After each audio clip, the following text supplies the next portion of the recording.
Two. There we go. Hello, hello, hello.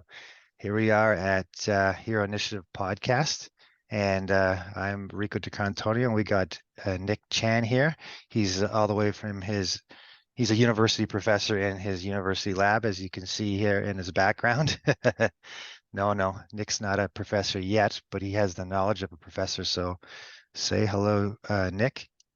You give me way too much praise for that. Thanks for having me on, though. Appreciate it. Yeah, excited to have some fun. Okay, so Nick's been training with me for a while, and we've been friends for a while, and definitely likes the martial arts, or you like the like yoga and the inversions and whatnot. So I know that you excelled in that too, and that was we already kind of talked about your neurotype during the training. So go into a bit detail of the superhero that you would connect with, and um, like how would you feel? Connecting it to the program and connecting it to life and everything, or comic books and movies, because I know you got that background. So if you had all the superheroes, what one or two would you pick? Um, I've always related closely. I think I've just always been the biggest fan of Spider-Man. Spider-Man, yes. I think that's what most kids end up doing when they're younger. It's that character who has the full mask. I think that's what Stanley used to say. He has the full mask, so anybody can be underneath that mask. Doesn't Oh care. yeah, They don't care yeah, about your gender. They don't care about your race, how tall you are, how big you are. As long as you have that mask on, you're Spider-Man, right? right. And I never Um, thought about that either. Anybody can be them, because because even Superman has just got his hair combed or his glasses on, right? right, yeah. But even like in terms of looking at the neurotype, I have ADHD. So Mhm. that concept of like a spidey sense or a intuition or instinct that you just almost can't explain, that always Yeah, connects. And then just the physicality of the character, just it expresses a certain level of freedom that you can't almost compare to anybody, even like a Superman kind of character where you got that freedom of flight, and but flight, it still feels like, best way I can explain it, there's still a path, there's still direction. There isn't like free flowing freestyle. I always felt like you got that freestyle vibe from Spider-Man, seeing him swing. I grew up on the Tobey Maguire movies as a kid. mhm. So I think that was probably a big influence. But yeah, that's my background for the superhero I relate with. Yeah, I think Spider-Man fits you well because you would have that intuition, and we talked about how the spider web is kind of like the ability to reach out your senses. Like if a spider's sitting in the middle of the web, he doesn't have to be at the edge of the web or at, let's say, three-quarters down or halfway down. He can just sense, or he or she or it can just sense any little movement on the web, because he has that ability to be intuitive. So I think that's key there, is like for that intuition, you have that extrasensory perception, not only in martial arts when you're moving around, but in like the balancing. So when you're doing like the inversions with the yoga or the handstands or even jump kicks, you have an ability which is called proprioception, which is the ability to understand space. So a lot of athletes, like the gymnasts and the martial artists and the trapeze artists, they have to be aware of this certain sense of space and where they are. You're gonna like flip and land on your neck, or land wrong. You'll be terrified, at the diving at a platform or something like that. So can you like name some situations in your life where you felt that you were actually you had that intuitive power, like anticipation of a future event or something like that? Right, right. In terms of that spatial awareness, with martial arts, it becomes very apparent, especially in something like boxing and jujitsu, which you and I specialize in whenever we're training. Mhm. Just being able to not just read someone's physicality, but almost the micro expressions on their face, Right, yeah. how they're breathing, even, right? Yeah, yeah. And And I, watching those, um, those signals, those idiosyncrasies that just kind of give away or may give you a clue into what your opponent might be doing, and it gives it almost that feeling as if you can, read the future. When that's not the case, it's just a extra instinct that you either observe or have to learn to observe. Exactly. I think you got it there. Like let's say the fight or something or the event. So let's say it's a hockey game, soccer game, gymnastics event, and you got that timeline. Let's say it's the center of a tree, and you Mhm. got all the other options there, right? You may not be able to predict the future directly, but like you said, you may be able to like intuit like a fraction of a second ahead of time, which is interesting because it's a bit of time travel, like you and I like to talk about. But you have that ability, like, when the punch is coming in, you have to be able to sense something like a goalie in soccer's got a 50% chance to pick, but the goalie and the actual kicker are trying to play a mind game with each other, even though it's 50% chance. They still Yeah. are playing a mind game of like, I'm going to make him think I'm going to go left when I go right. So, talk more about that of like, situations on sports or life where you saw that, you got that one route, like the trunk of a tree, and then it branches out and you got to intuit, one of those timelines. Hmm. Yeah, and the progression of that is really interesting. It goes from being in a situation and having all these different probabilities come at you all at once.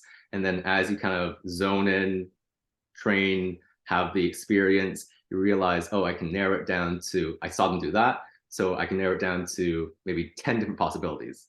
Then the next time you do it, I can narrow it down to five, I can narrow it down to three, and just zoning into those different cues, right? I think I even get that when I'm learning a new kind of physical activity.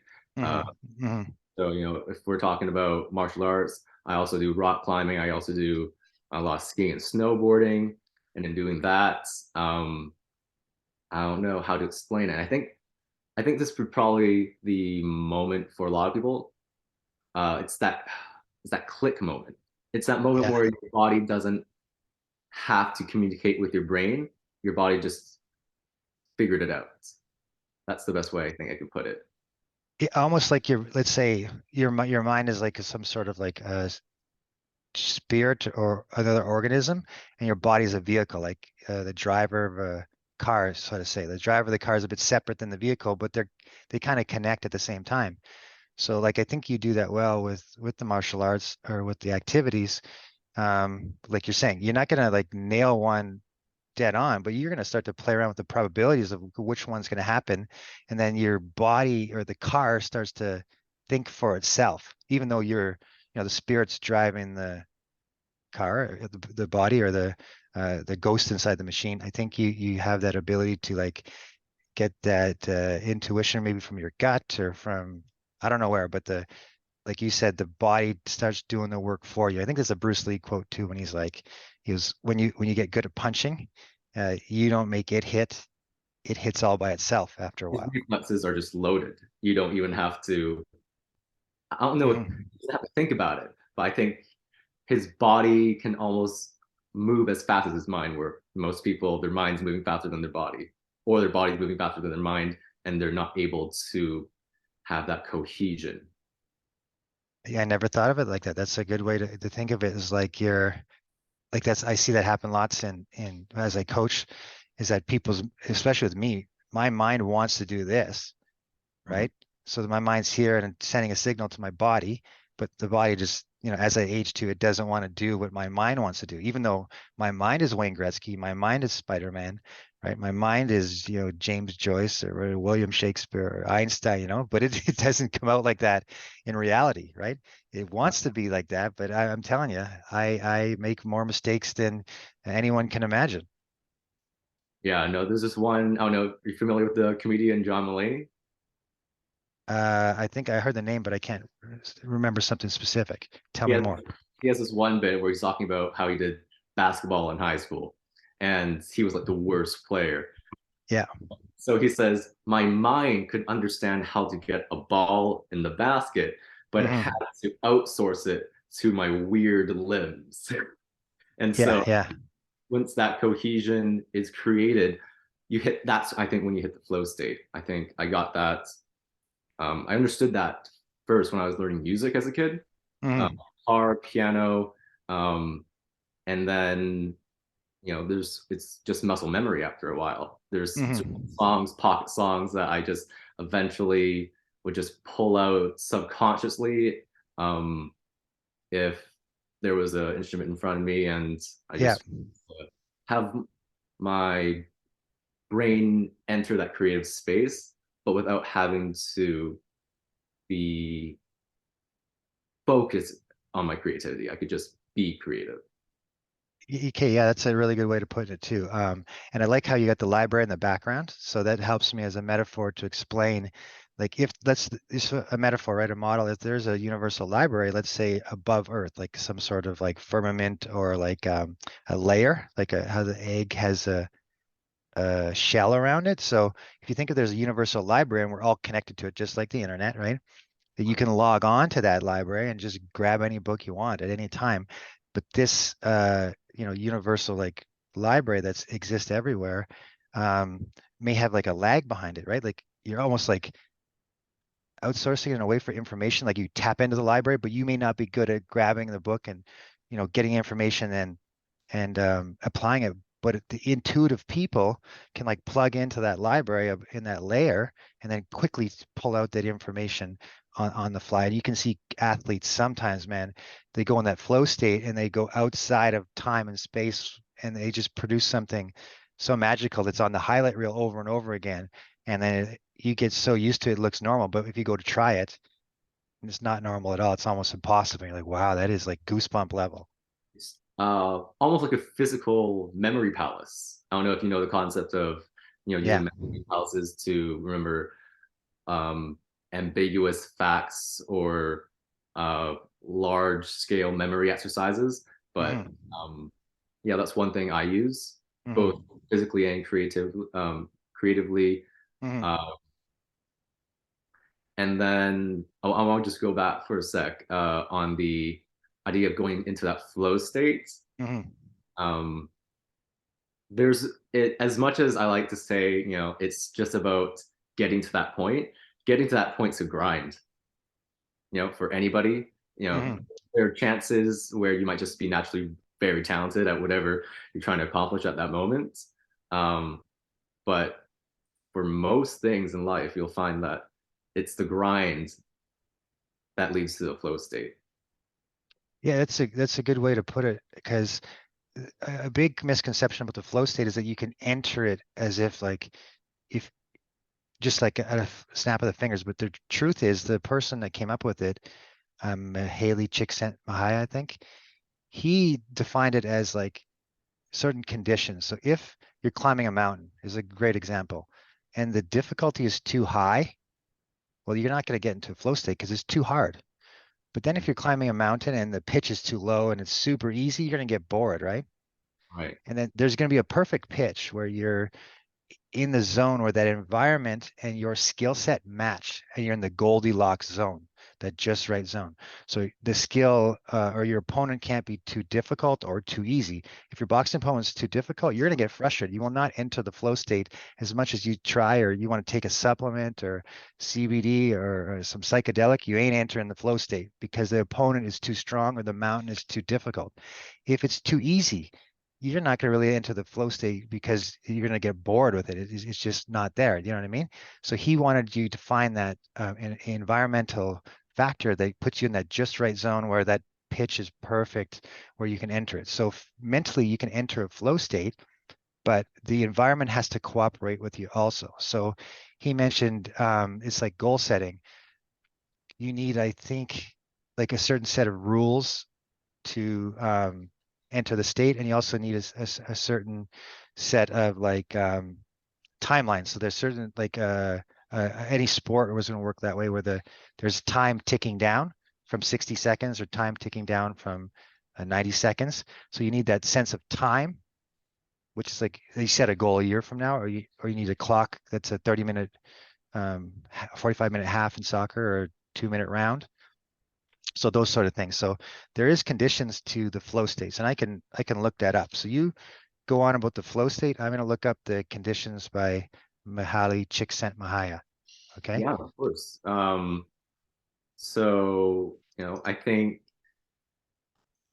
I try to now think about and working towards, and maybe not just entering because I haven't reached that point yet, Hmm. but everything that I try to do now, I try to frame it in the sense of how can I work towards entering that flow state? Even when I'm Mm. doing income tax, right? And I'm just going through each month, I'm calculating every receipt. Yeah. Um, there has to be a point of fighting, especially with having ADHD, fighting to sit down and stare at just numbers and numbers and numbers is just not what my brain wants to do. It's not what it's designed to do. Right. But there is a point where my eyes are open, my brain is operating, but it's shut off. I don't have to think about doing the activity. I've allowed my body to just access enough of my brain to do the motions. Right. Right. I don't know if maybe that's flow state. I don't know if that's true flow state yet. Um, but it's a point, especially with the struggles I have with ADHD, Mm. where I'm able to see some uh, progress. Yeah. Yeah. So that's good because I think that fits. I just found what the conditions are. So one thing is the goals are clear. The second thing, the feedback is immediate. The third thing, the balance exists between opportunity and capacity. And, like I said, the balance between skills and challenge, so you I think people would naturally go into a flow state if they're a numbers person. It's not too difficult for them. And then Yeah, then they can go in the flow state pretty easy. And there are some remarkable people that can add and subtract and find out geometry really quick. And there's someone like me or you that has difficulty like putting like mental math, maybe physical math is easy, right. but mental math. Yeah, no, that's always been out of reach for me. Yeah.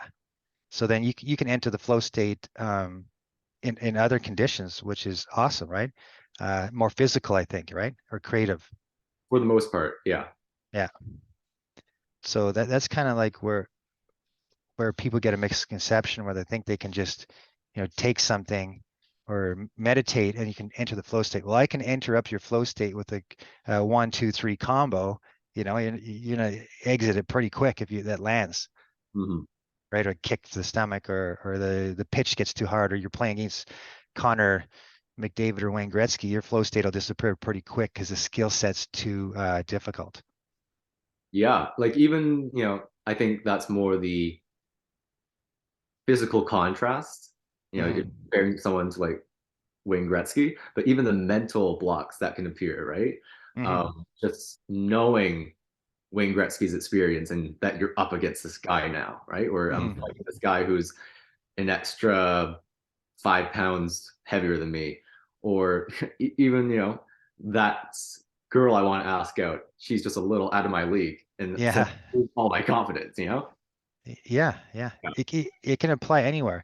There is a special characters that can all of a sudden enter a flow state in those situations. I've seen them. They never boxed before, they never played hockey, or they never did maybe certain puzzles or problems.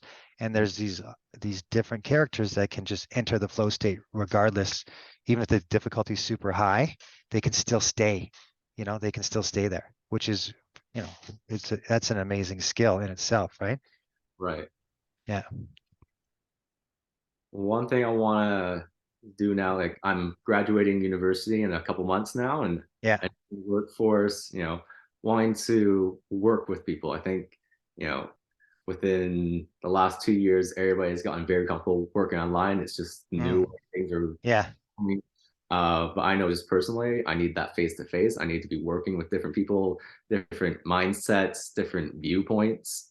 Just mm, have that back and forth, that devil's advocate. That's how I think when I'm pursuing something, um, whether it's a problem or a creative problem that I have to work against, having someone to bounce ideas off of, especially if the person thinks very differently than me, mm. um, having that devil's advocate is very useful. Yeah, exactly. I think, and then if we go back to the superheroes, you do love Spider-Man, but your neurotype was like Batman and Bruce, Bruce Wayne and Banner and Hulk, right? So Yes. you guys were that.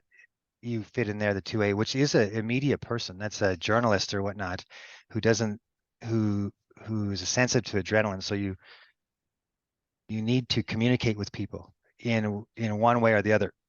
But if you think of it, the neurotype of Spider-Man, he is a photographer, right? Peter Parker. Yeah, he is. He is very acrobatic, so he can move around like water or air. Um, so his physical body and his personality actually fits a bit of two, but he's placed in the three neurotype. But these are just models. It doesn't mean they're 100% correct. And like we talked about before, these neurotypes are very new. I think it was 1950s, 60s, or 70s. They were using it for to help wean drug addicts off of what drug they were addicted to. So they use the supplements, the food, the rest, recovery, and activity to help them wean off, depending on which um, neurotransmitter they were sensitive to. So your character would be sensitive to adrenaline, and it would get adrenaline dumps like before a fight or before like comedy, like act or before like a presentation. It gets this big adrenaline dump where my neurotype would get with that stimulation would get focused with it. And your neurotype might get a little bit um, too nervous and then performance might drop. But Right. it's still, they're just models. And I don't know if there's 100% accuracy with them. If they're just something that's used at this point. But I think you're right to fit in the category of the, like you said, you need to be face to face talking and you need to be as you're talking, you can get a flow state, almost like you're playing catch ball or ping pong with the conversation. And then your devil's advocate, or who's Peter Parker's? He's got a couple of enemies, but who's his, arch rival? The main one is like the guy that does the newspapers is arch rival. The Goblin's the arch rival. He's got a lot of arch rivals, but that's what you're looking for, right? You need the other side of the equation to balance yours out. So talk more about how that, like your communication and your ability to do like comedy or express yourself creatively fits in there and fits into that kind of conversation catch ball. Yeah. Um, again, it comes back to just feedback, human connection. Hmm. Um, when I am doing comedy, like I've only done comedy a few times. I just go to open Hmm. mics, fun, Yeah. creative activity I do with a few other friends who are also interested in it. Um, but there's nothing like the adrenaline of the feedback. And I think I had this with the last time I was on stage, just like you described with the kind of Bruce Banner Batman neurotype, where all Hmm. that adrenaline hits at the beginning and at the end, but not during.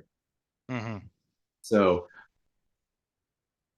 what happened last time I was actually up there, I had an entire set ready, but then I was lucky enough to get put, I think, 20th on the list. So I had the feedback of the room and hearing the vibe of what everybody kind of was feeling in terms of taste in comedy, just Hmm. hearing the other comics go through, right?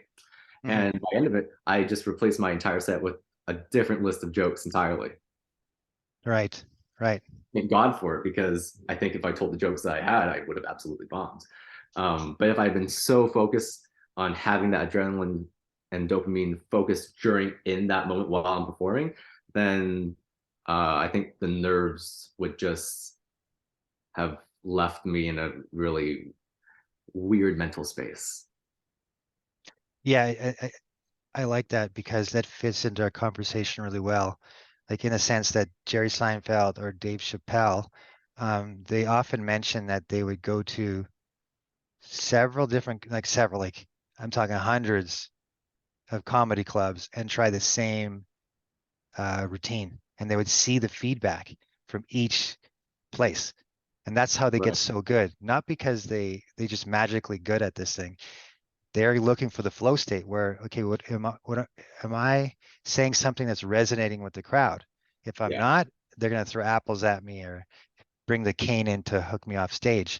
So they actually they're good not because they're naturally talented at that. They're good because A, they're naturally talented. B, they've got a crazy amount of feedback. They bomb so many times and it hurts so bad they had to switch every time. No, they're literally doing research, but almost by trial by fire.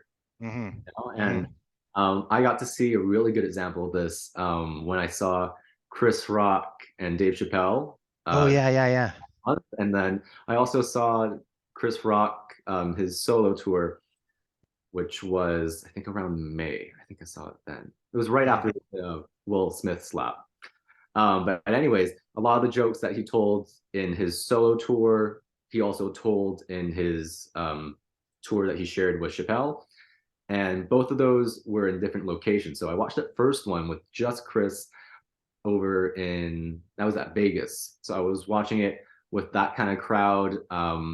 You know, Vegas is party city for the entire country. So you're getting people from all different kinds of backgrounds, mm. mindsets, political views. Um, you go to San Francisco, where I watched the Chappelle Chris show, and what I saw were the same jokes, but told in a very different way, in a very smart way too. He changed it Right. very well, knowing his audience. It also helps that they always put an opener, usually an opener who does like crowd work, so they can get Hmm. a feel for what that crowd's going to be like, and then they can adjust their sets accordingly. But I think that's where, a true professional comedian really shines, Yeah. is seeing how they can make those micro changes on the spot and read the audience, um, morally, politically, uh, Hmm. and yeah, yeah, that was just a very eye-opening experience. Yeah, I think you're right there. And the more you're talking about, the more it reminds me of like fighter or martial artist is reading the opponent, just like the comedian is reading the audience there. They can change on the fly and they can change on the spot and they can, like we mentioned, like there's your timeline like a tree, like there's that line, but it can branch out and they have to, a magician does the same thing. If you ever watch a magician, you little do you know that they've got cards planted everywhere and they've got tricks planted everywhere.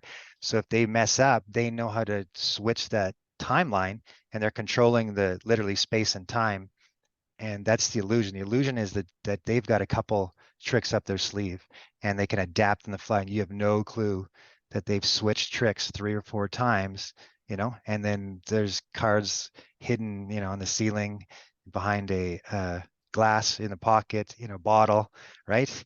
In Right. your pocket, in your purse, so they can switch at any time. Like, how'd that get there? Because they were planning on heading to one of 4 different timelines. And when they got there, who knows? They don't even know because they have to adapt to the crowd. That's so funny that you bring up magic. Yeah. That was actually kind of an art form I was really interested in when I was younger. I remember doing this one, Hmm. very similar to that branch idea. Um, just a simple like coin disappearing trick, sleight of hand thing. Uh, Hmm. but one thing I always did to kind of up the ante was I'd show up to school in the Hmm. class during the morning, and for Yeah. that morning, I'd be slipping quarters into people's hoodies. Oh, yeah. Yeah. Yeah. Hardly ever think about what's in their hoodie. People weren't really putting hoodies up over their head because they were in Yeah. class. Um, and the weight of a quarter, you don't really feel that. Um, Yeah. Right. Right. by that time, I had loaded what, like 5, 7 different people's hoodies, and I could make that coin appear and disappear 7 different times for 7 different people. Right. Yeah. Well, everybody was just thinking, what's this technique? What am I not seeing in this moment? It's like, no, the magic was you weren't paying attention at 9 o'clock that morning when I was slipping the coins all in your hoodies. Yeah. Yeah. And that's super interesting because, like we talked about, like Floyd Mayweather is very similar to like one of those killer whales where he's going to drag the seal out to sea and then play with it for a while. He's not going to kill the killer whale's not going to kill the seal right away. He's not going to take his opponent out right away either. He sets traps for his opponent, over and over again for like the seventh, eighth, ninth, 10th round. And he's known to bet on himself to win in the 10th round because it's not illegal. for him to do that. So he gets his friend to put money on the fight, and he's going to set traps for the opponents. So the 10th round is when he's going to take it out, and that's when he's got the bet on. Well, yeah, Mayweather is just a different breed of fighter. You know, Yeah, he's I don't know, I just classify him as a fighter. I think like he's equal entertainer. And that's what he's doing. He's entertaining out there. Yeah. he knows he can take him out in that first round. That's not a question. It Mhm. how can I and he's still big picture. Like it's about the entertainment and the money behind it, right? So he Mhm. knows I can make so much more money if I make this fight look like it took more than it actually did. Good point. Yeah, yeah, yeah. Almost like the close to WWF, but they're hitting each other in there. I can tell you for a fact. Well, in WWE or WWF, they're hitting each other. But Mayweather and McGregor, who he fights now, yeah, they're getting hit. He's just that good that he can manipulate it to make it like a circus. Right. Yeah, I Yeah. think he almost expanded the entertainment value of his fights to the same as like a wrestling match, you know, where you got guys Hmm. flying over ropes, being smashed over by chairs, and this elongated story that just I'm not a big wrestling fan myself, but I've seen Yeah. clips. It's just like whenever I'm watching that, I'm like, wasn't this a fight? But then I'm seeing Mhm. the story, and it's like, oh, people don't go there just for the fight. They're there for the story. They're there for the good guy, bad guy, classic story. They're there for the home fighter against the foreign guy. Hmm. You know? Yeah. Yeah, exactly. And then it becomes arts and entertainment sort of thing. Yeah. Yeah, exactly. So I think this segues us really elegantly into the tarot card. So the one I'm picking today for you is the Hanged Man. All right. The hangman, you can see clearly he's upside down. His hands are behind his back. He's got a halo. He's on a stick. His knees are crossed like in a figure four. And um, there's some sort of like vines hanging from the branches. Can you see it pretty clearly? I can. Yeah, I know it's coming out. Okay. Oh, good. Okay. And the background's blue. So, what comes to mind first? I'll tell you what the archetypes are. Like hangman is wisdom, trials, circumspection, discernment, sacrifice, intuition, divination, prophecy. And if it's reversed, it's selfishness, the crowd, and body and politics. So the hangman or all the cards are different if they randomly come up right side up or upside down. They Right. they reverse they reverse themselves. So I think I can pull up, I can share screen. Here we go. Can you see the screen? Not yet. Let's see. No, it's not sharing. Oh, hold on. I think we Yeah, got sharing. it's just a bar. I can't see the full screen right now. There we go. About, Yeah, there yeah, we go. you can see You Donald see it? Trump there. Huh?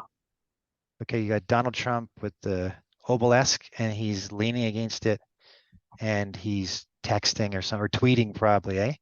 Yeah. And can you see the connection between the characters? Oh yeah. Very clear visual connection. I'm sure, I was just saying before we started that there's definitely a visual psychology, um, just the geometry, the positioning that imbues a certain emotion when you first just glance at that kind of image. Yeah, and the thing is, like we talked about right side up or upside down, he's really upside down if you think about it, Right. Right. because he's being hung or hanged. Yeah. And it seems like his act of tweeting or his mouth is getting him in trouble here, Right. like a public hanging almost. hmm It's interesting though, because I'm looking at that hangman card. Hmm. I think whenever you see someone in that kind of position, you see them almost like, oh, they're tied up. They're the victim of something, right? Or they've done something Yeah, wrong.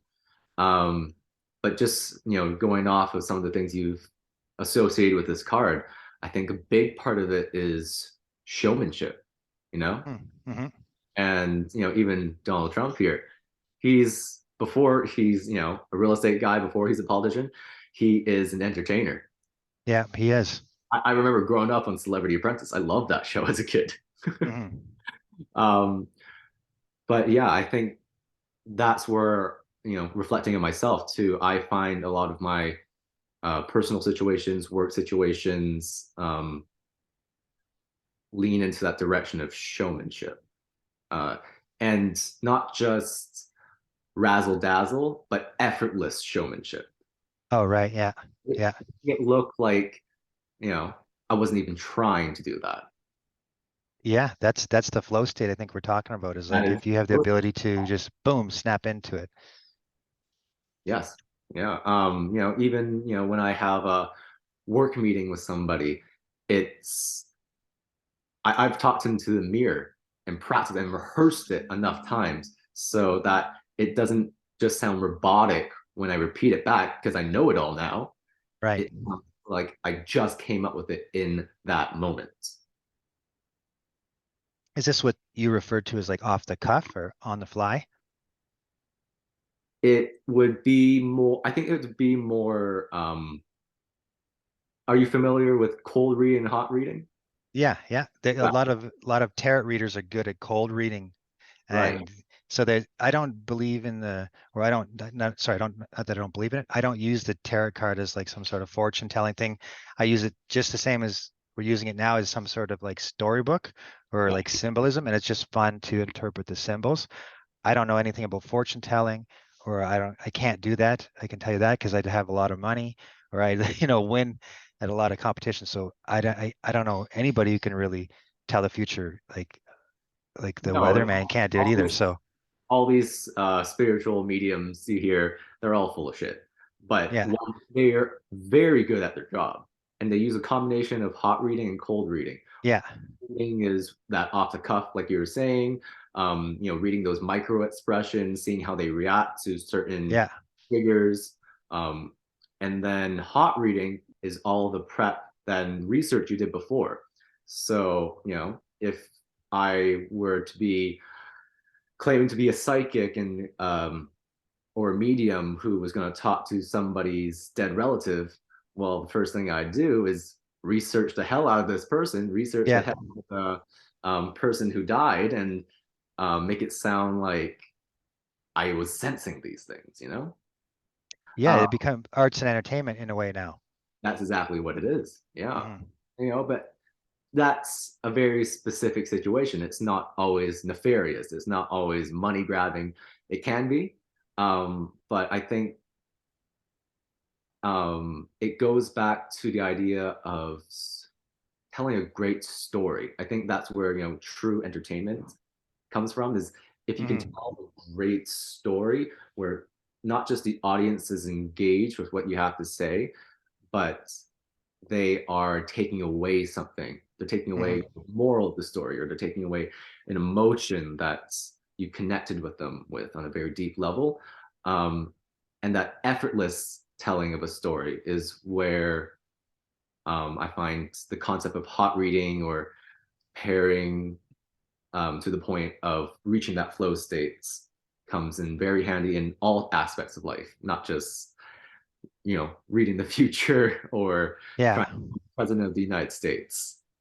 the president of the United States. And the funny thing is, as we're talking about this, we can kind of like interpret what this picture is because this picture was before he actually, got in trouble. Hmm. So you think about that.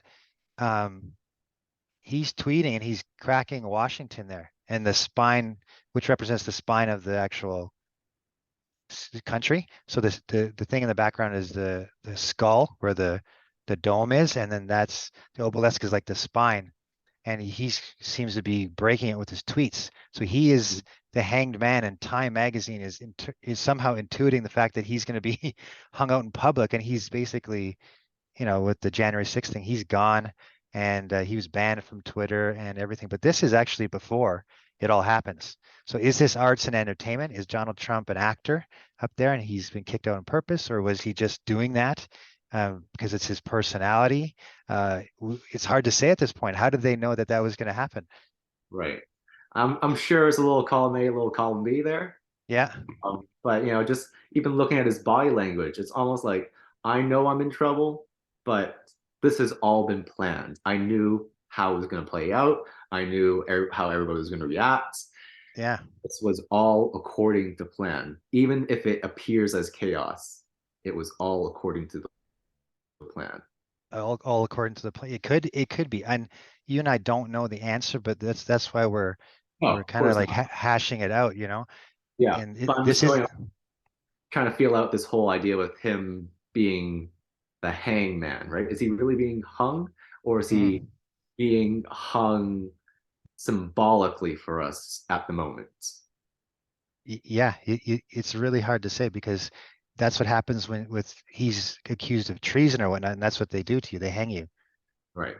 They hang you. It's a shame in public, and I think that's a fear that everyone has to get over. Is like if you're on stage as a comedian, that ability to just not care, like just say what you got to say, be yourself on stage, whether it's a comedian, a dancer, a hockey player, martial artist, you're on stage and you're in front of everyone. And if you have a little bit of like self-consciousness, like the Adam and Eve sort of principle, you you may not make it because you'll get too anxious, right? Your adrenaline is going to pump too much. But there's some people who can imagine it was stage and he was able to go through all that as an actor. Like, wow, what he's taking a lot of apples to the head, or he got what is it called, the hook, the shepherd's hook that pulls you off stage. Right. Yeah. Yeah. Yeah, and he gets censored basically for all that. So you don't. It's hard to say the whole entire story, the whole picture. But this is funny because it's the actual before it all happens. Right. It's not after, you know. Mm. That's hilarious. Okay, so next thing we're gonna go into is the dad joke. So you're gonna take a drink of water, and I'm gonna say 3 to 5 jokes, and you're gonna have to try to last and not laugh. So this is, key to like we talk about goals and whatnot, and to stick with the goal. So you have to be able to have some sort of self-control. So I'm gonna stop the screen sharing here. Boom. Okay, so we're back here. Nice. Yeah. You can see me again clear. See ya. Yeah, we're all good. Okay, perfect. So you're gonna take your drink of Here we go. water. You got it, yeah? And I'm going to read these off.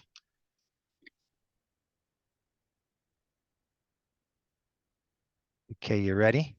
Mm. Okay, so what do you call a poor Santa Claus? Mm. Saint Nicholas. Mm. Mm, Your name's Nicholas, yeah. You know what? I don't trust those trees. You know why? Mm. They seem kind of shady.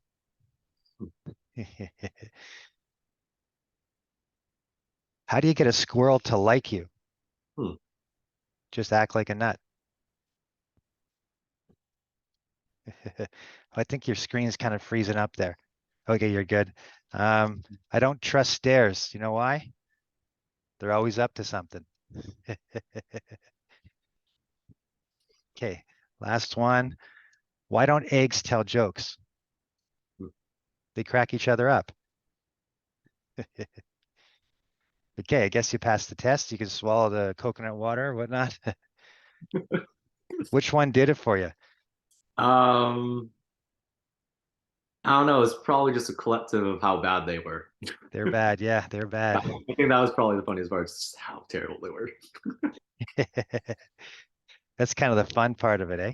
Yeah, yeah. Okay, so now for the next segment is going to be aliens. So we got extra, which is something outside the planet. Mhm. Terra would be something inside the planet, whether underground or living among us. And Right? Astra would be like some sort of being like from interdimensional, different planes, like ghosts or spirits or interdimensional beings. So we got extraterrestrial. So extra is the maybe the gray aliens with the big eyes that are outside the planet and come back. Or Classic ones, classic Hollywood ones. Yeah. yeah, and then Terra, which is the hybrids that are very similar to us, and then the Astral, which is interdimensional beings. So what do you think? They exist or not? Where are they? What do they do? What's their function? Well, Tell us everything.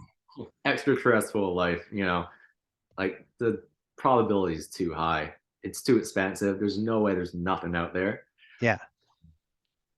Best way I've ever had it explained to me Hmm. is either we are at the forefront Hmm. and there just is no life out there that have developed the technology or gone to the point we are to try and Hmm. communicate or even want to. Hmm. Or there's the other end of the spectrum where we are the ones really far behind. Hmm. And it is, I think this is Neil deGrasse Tyson who said this, but it's that they are so far ahead that it would be like talking to ants. Why would they even want to bother talking to us? Yeah, yeah, exactly. Especially if they're telepathic too, right? Mhm. Yeah. So yeah, that's good. So if they're super far advanced in that model, it would make sense the pyramids that we see or the ancient civilizations that we see were built by someone like that's 15 million years old.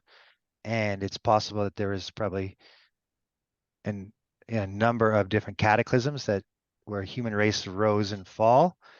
And each time around, we had to reseed or regenerate civilization. And that's kind of what the tarot cards were, is like almost like a storybook. If you lost civilization through a flood or a fire or a cataclysm, how would you get it back? So through the memory palace. So these symbols here in the cards, and they're matched with different numbers and planets and elements, whatnot. So it's designed for us to memorize what happened in civilization.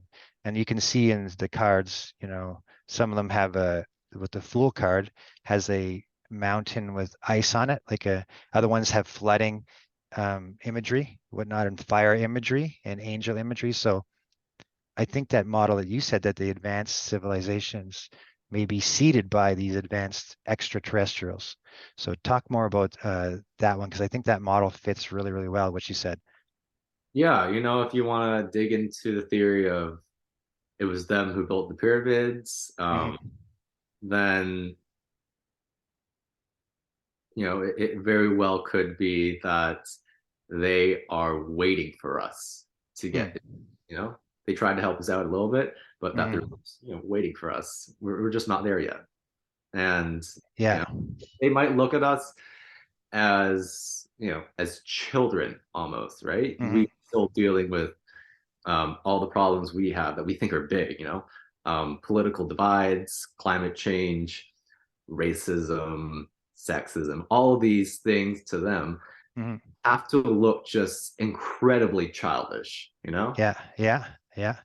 Yeah. Or it could be that these, ideas of oppression, power, control are all just universal. Um, and that, they're dealing with their own shit right now. If Mm. we've got that, they've got that too, right?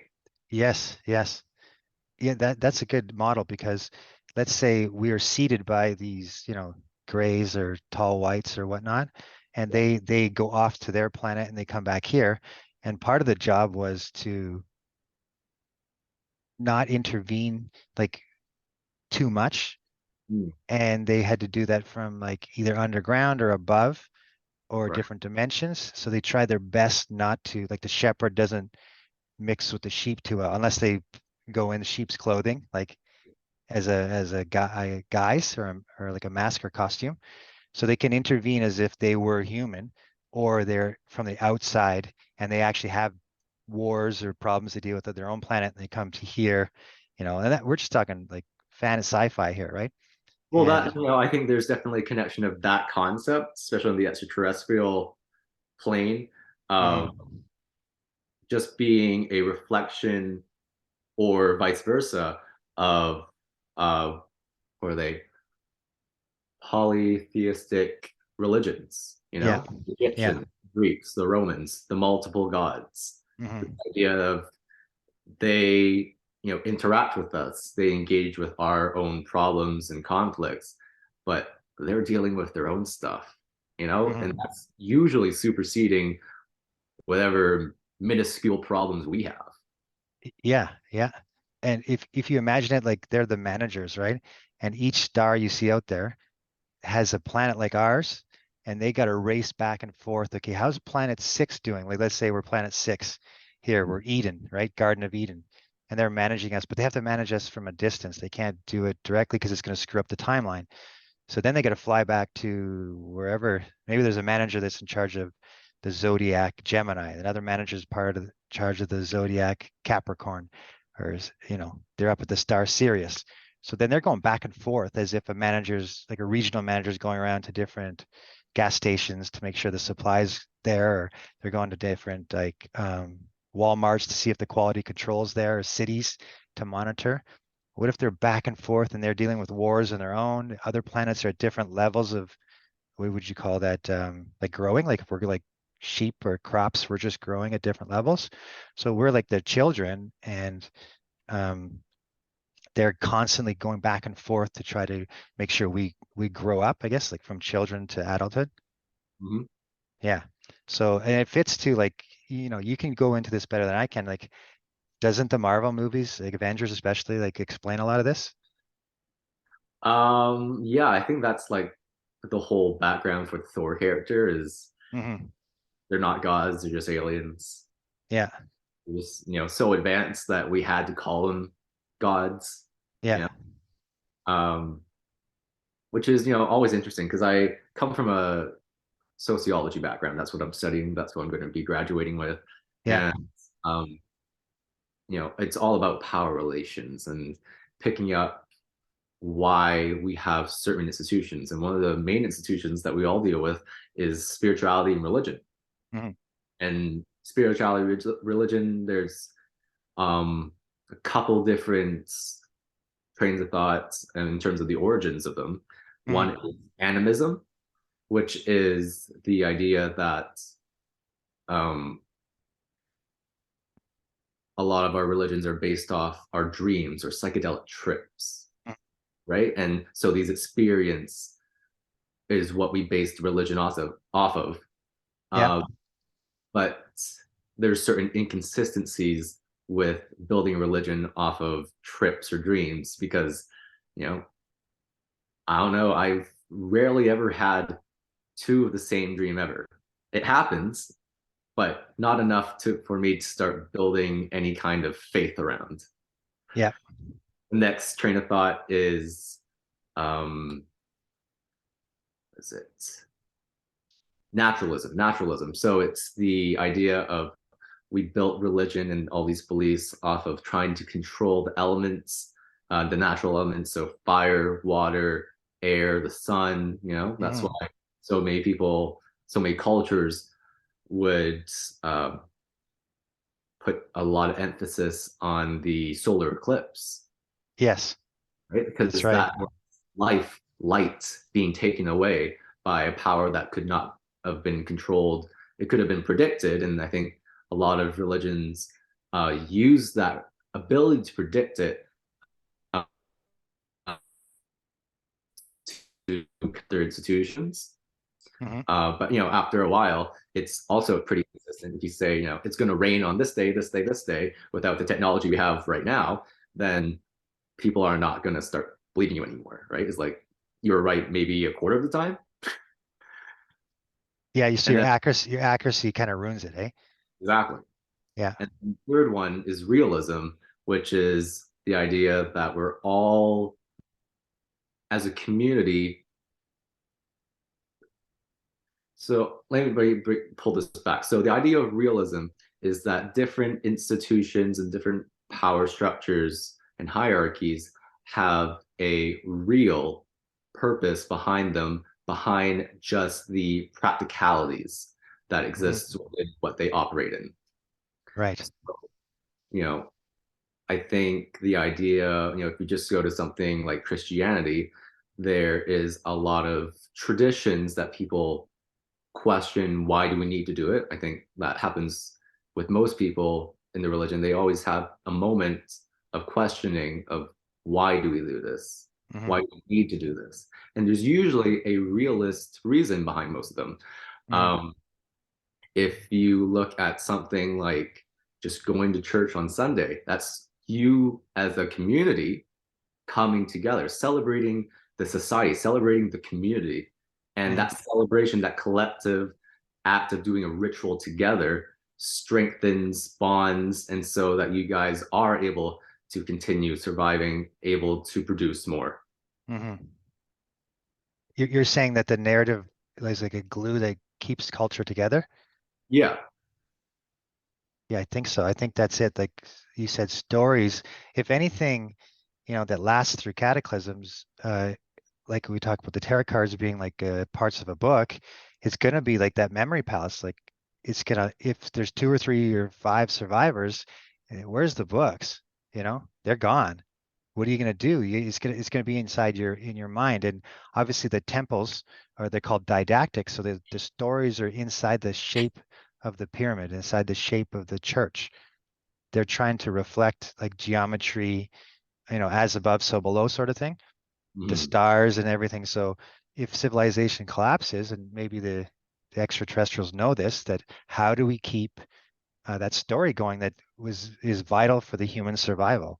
And maybe that's it. Maybe it's kept through poetry, through song, through didactic, which is inside the temple itself, all the symbols inside of it, and what it's lined up to. The pyramid is lined up to the shape and size of the earth. Like there's more details to it, but that's one of them. Yeah. I think, Hero Initiative is perfect Mhm. because if you want to, you can look at every story through that lens of the hero's journey, right? Yes. Yeah. Almost every story borrows from that concept. And it doesn't have to be at the individual level either. Mhm. It's at the planetary level, it's at the universal level. So, Yeah. go back to if there are extraterrestrials, maybe they're trying to teach us, pay attention to this hero's journey, not just for yourself, but as a Mhm. collective. Like as a collective group, right? Yeah. Yeah. So then it becomes an archetype that's linked inside the hardware of Mhm. the human brain and the human mind, or maybe even spirit too. Like it's an evolution of the character or your spirit, I guess, Yeah. through symbols. Yeah, I think so. That's a good answer. I liked how you broke that up. What was it again? And realism and Animism, naturalism, and realism. right. Yeah. Yeah, that's awesome. So I just want to show us. I'm going to share the screen here, but we have to just like we can't say anything for a second because it's going to trip up because of the Yeah. data. Does that make sense? Sure thing. Yeah.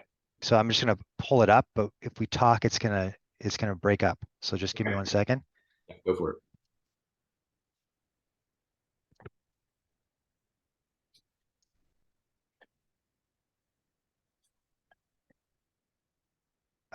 Can you see the screen? Yes. Yes, we can. Okay. So can you see the Santa Claus characters? I do. Yeah. So somebody wrote a book, John M. Allegro, called The Sacred Mushroom and the Cross, and you can see this Amanita muscaria mushroom. Hmm.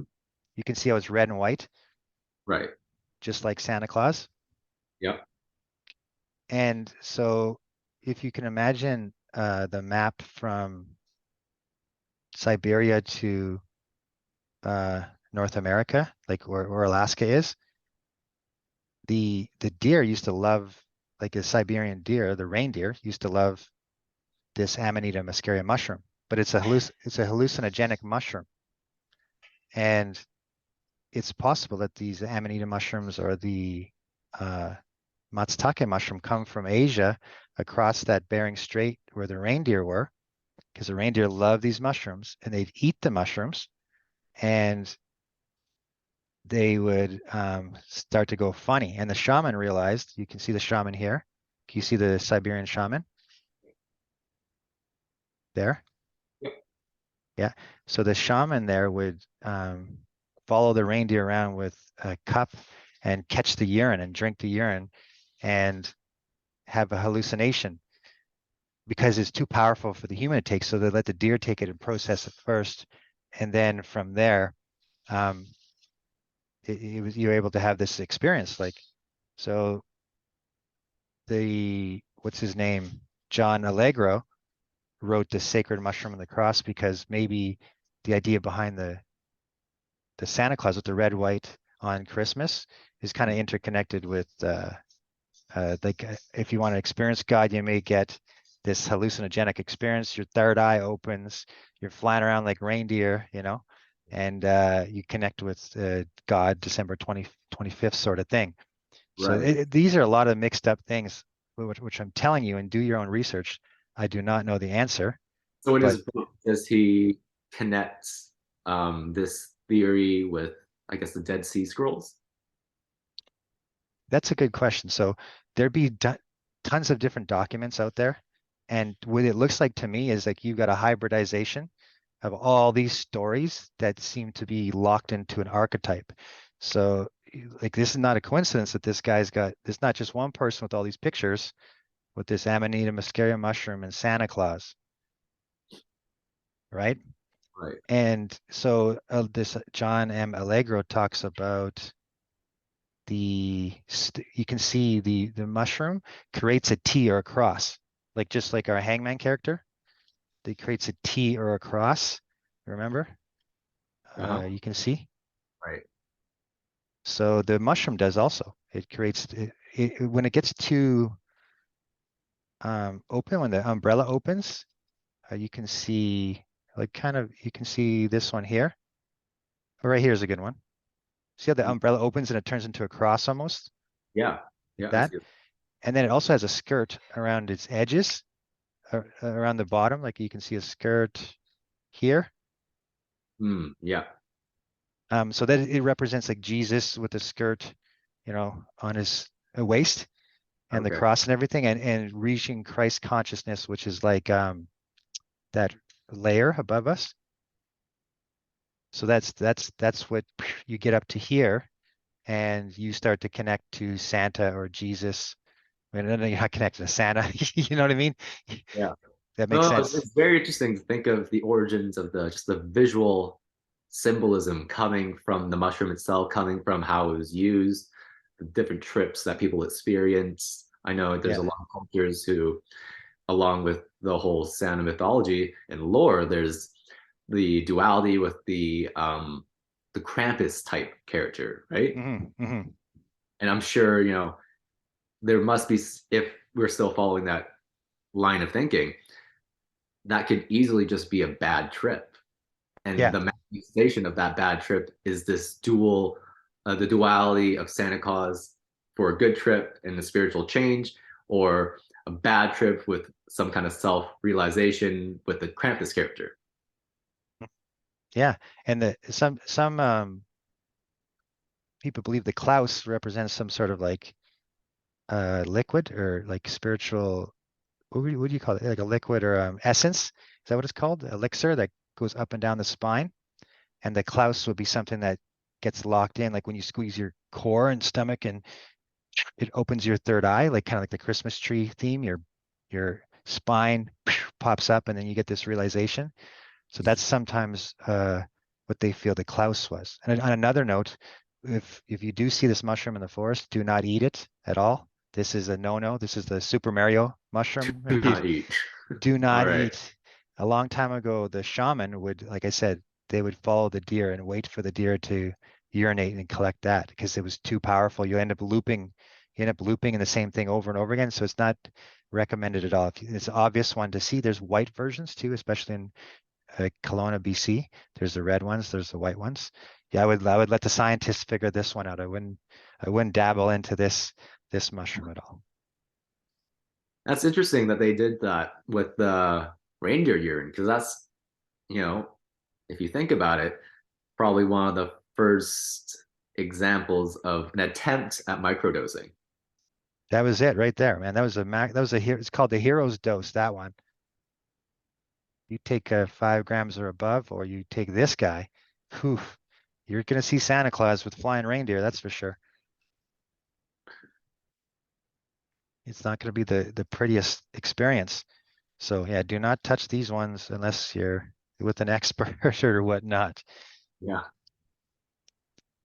So yeah, that's just a small like little mythology of like how mushrooms, like the key with mushrooms is when you when you touch the spore, it's gonna keep stay on your foot, on your hand. So we drag them around. So they're not in these foreign places where you have to go deep in the forest. They're typically around the library or the judicial building or the parliament building or by a town square or by a park or by a trail. They love us. They use us as hosts. Right. That makes sense, right? They're like a parasitic or saprophytic, and we're the hosts, and they have this unbelievable intelligence. And I think part of the intelligence is to uh, for us to drag the spores. We get attracted to it, like the Super Mario mushroom, and we drag the spores all over the place and spread the seeds. So that's just if you imagine a pipeline under the planet, that's like a network and it communicates. This is like the burst in the pipe where it just makes the mushroom cloud or the when you drop a pebble into a pond, it makes that golden Ripple. spiral. Yeah. Interesting. So have you ever had an experience like that? No, I've actually never experimented with psilocybin mushrooms or anything like that yet. It's something definitely want to put on my bucket list and check off. Probably soon. So yeah, At that I've gone through all my years of university and not gone high on shrooms. I don't know how that's possible, but it's just in the past. But I have started kind of dabbling with like nootropics. Have that uh, it's called Shroom Boom by shroom Below boom with the lion's mane. Yeah, yeah. had lion's mane in it, and um, you probably know it better than I do. It had what was it, four different Mm. types of mushrooms on there. It was lion's mane, The reishi, the chaga, right? cordyceps. Yeah, and I think they probably just throw in a little bit of caffeine in there just to wake you up. Yeah, it's gonna like send the caffeine is a good way to dilate the blood vessels and send all the blood flow to everywhere in the body. So if it lion's mane is combined with the psilocybin and like niacin, it's going to pump it to the peripheral like nervous system to heal nerves or heal like Alzheimer's or any issue with the brain. Like the psilocybin works on the memory and the visual and auditory memory, and then the lion's mane works on your actual nerves and it eats the I think it's called amyloid plaque. So they, like I said, if any clotting in the blood vessels or clotting in the around the nerves, these cordyceps, reishi, lion's mane, chaga will actually uh, feed off that plaque and clean it out. So it's like you're sending this cleaning team in there to clean everything out. Hmm. That's the Yeah, magic of the mushroom. no, I've been enjoying it. Like, there's no, I think, physical feeling from it, but Mhm. um, if we're going back to, talking about flow state again, um, it makes the mental block of trying to focus to get into that flow state much less of a hindrance. It's still, a challenge to enter the flow state, the same Mm. as it would be off of it. But I think the mental hurdles of being able to block out non-essential things for my Mhm. brain at that moment, especially for like my ADHD brain that constantly is just seeking different sources of dopamine. Yeah. Um, it's not narrowed my focus. I've also taken ADHD drugs. Now those you feel wired, right? You're taking, Right. Yeah. but this here, it's almost more just clarity. I think that's the best way to put it. It's just clarity. Yeah. And maybe some people would say that's just a natural state, and then uh, we've been influenced by all these different environmental factors which take us out of our natural state. And then something like the methamphetamine or the psilocybin or the THC or maybe even alcohol too, or these other different drugs will pull us back into the natural state. We're like that's why we feel good because maybe that's what we felt like, when we were a kid. We don't Mhm. really feel too drastic. It just feels quite normal. And it's like you said, it takes the barrier away from you getting into that flow state. Absolutely. Yeah. All right, Nick, thanks for coming on today. That was a good, quick 90 minutes and lots of good information. And that was awesome. That was a lot of fun and it was a good flow, good catch ball. And anything else you want to add or ask? No, Thanks for having me on. This was, a lot of fun. I'm sure we should do more. Uh, I am going to be thinking about how Santa Claus is just a mushroom trip for the next, 48 hours. I'm not going to be able to take that thought out of my head. Yeah, and I don't know if it's true or not, but there's sure a lot of pictures and stories on the internet that match up to that. But I don't know. You'd have to research yourself. All I can do is give you some information, but that's cool, isn't it? Yeah, no, very much so. Okay, man. Thank you very much, and we'll see you much more. We'll be seeing much more, Nick, and we're happy to have that. So we'll take care, Nick, and talk to you later. All right, you have a good night. Okay, bye bye.